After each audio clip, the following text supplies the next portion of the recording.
Let's now talk about something that a lot of people don't give a lot of credit to anymore, but is still a really, really valuable part of our exercise library and how we can actually help clients. And that's corrective programming.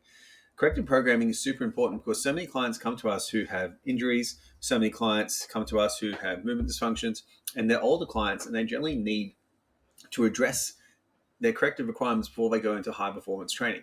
You simply can't have a high performance training on a low foundation. So here's a couple of things that we can look at. The first one is soft tissue work and regeneration. This can be really helpful for a lot of clients. I know the research on foam rolling is very limited, and just because we haven't really ascertained the mechanism by which it works doesn't mean it doesn't work.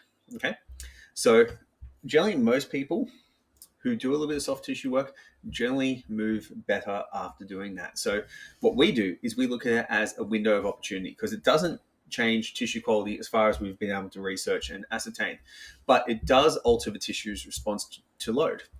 So it becomes more pliable, for lack of a better word, which allows us to have better movement. So what we can do is we can foam roll for like 30 to 60 seconds per muscle group, and that gives us a window of opportunity where our tissue is more pliable. We can go through a greater range of motion, and we can do things with less sensation of pain.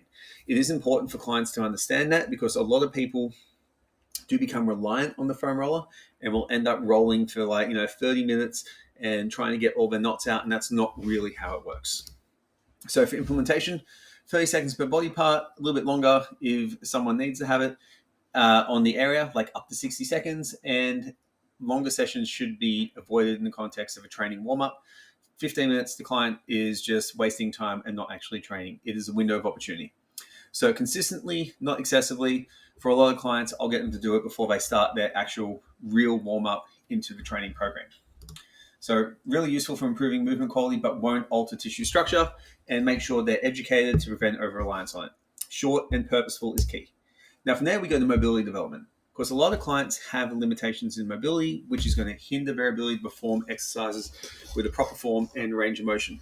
And I see a lot of coaches now saying you can just start loading that exercise immediately and they'll eventually get there.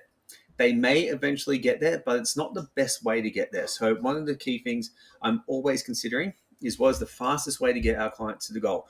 And just loading up with an exercise and hoping they develop by doing that is not the best way of doing it. Specific targeted mobility training is good. So why it matters, limited mobility can contribute to joint pain in compound movements. There is no research to back that up, but so many people have had pain, do mobility, and they feel better. It's stupid to not address it and not to look at it. So addressing these mobility restrictions can reduce pain, which allows a smoother, more effective movement patterns. And again, it's the same thing. It's a temporary stimulus that allows the client to get more of a training effect. So the more we can do that, the better it is. And with these mobility, it allows us to strengthen through a greater range of motion, which is going to give long-term development of that mobility, but also resilience at the end range of motion. You can only get strong in the ranges of motion that you train. So it's a really important thing to remember that. And it can lead to better form and exercises. So I don't see a reason not to do it as long as the client requires it. If mobility is great, they don't need to do it. You can skip it and they'll be able to maintain it with the exercise done through a full range of motion.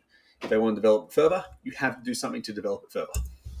So target commonly tight or stiff areas, hips, thoracic spine, ankles and shoulders are the best. For most people, you can do dynamic stretches, controlled articular rotations. There's tons of mobility drills that you can do that. Again, 5 to 10 minutes. Any more than that is over the top. You don't need to do. I normally get by with about 5 minutes for most people to finish off the mobility. So foam rolling, 2.5 minutes to 3, mobility, 5 minutes, 8 minutes, and they feel significantly better for the workout. Generally address them at the start of the session because what this is going to do is open up a greater window of opportunity. Same with the foam rolling to have better strength training. And then you can do this based on the movement screen that we teach you in this course to make sure you give the client the right mobility exercises to get outcomes. From here, we then go into stability. It's essential for creating a foundation for strength and functional. And generally what people find is that doing stability after mobility is better because it reinforces it. So we create mobility distally, we create stability centrally, and then that radiates over and we get better long-term development. So stability training, we need to remember, it's the ability to maintain integrity in the presence of change.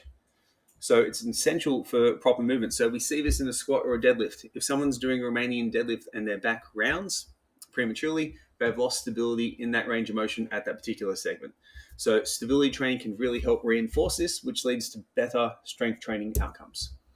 So you can do this. You can do planks, dead bugs, stability exercises on the stability ball. You can do power presses. There's tons of different options. What you can do here is really up to your imagination and what the client needs to get their particular outcome. Now, if someone can squat 200 kilos with a perfectly straight spine and deadlift it, they probably don't need planks or dead bugs. They need more dynamic stability exercises. So scale the stability exercise to the ability of the client. Now, last one here is strengthen and lengthen the patterns. So once you've got mobility and stability in the pattern, focus on the actual training and getting strong at full range of motion. So we want to build strength through range. This means something like a split squat all the way down to improve the range of the hip flexors and the rectus femoris. Doing Romanian deadlifts for a full range of motion to improve the length and the strength of the hamstrings and the glute muscles. So if we develop strength in the lengthened range of motion, it's going to be an absolutely fantastic way to do that. So we use exercises that challenge that end range of motion. So that's, Romanian deadlift is a fantastic one. For hip flexion, the barbell back squat with the heels elevated is a great one to get down there. For the lats, a lat pull down going full extension of the shoulder is a great exercise for that. And what you do is start with basics, progress to more complex loaded exercises as mobility and stability improve. These can be taken very far. People have been doing this with things like Jefferson curls and stuff like that to really take spinal flexion and hamstring range of motion to full range of motion. You need to determine how far your clients need to go for it to be relevant to their goals. Some trainees and some systems of training take this too far, where they think just constantly achieving more strength at length is going to be beneficial for the client. It's not really the case. The client's goal still needs to come first. And then finally, we need to address the unilateral deficit, which is to address the strength imbalances and the symmetries between both sides of the body. So what we want to do is correct imbalances to an extent, So what I want us all to remember is that the human body is not naturally symmetrical. We have a heart on one side, we have a liver on one side, we have a stomach on one side, and we all have a degree of asymmetry based on that. So trying to achieve perfect symmetry is a flawed concept that we will never really do. We just need to make sure that we reduce it down to an acceptable minimum.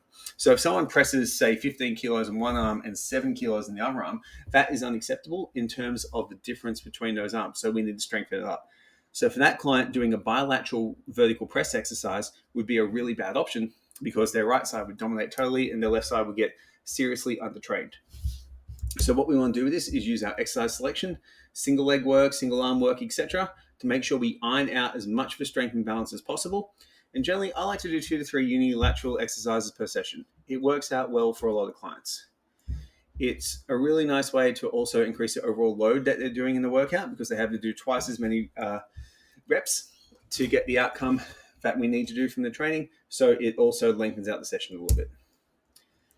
And then last but not least, because I said last twice, I know that, is to make sure that we get a training effect with our clients, Just because we're trying to correct clients and help them move better doesn't mean we're not providing them a stimulus.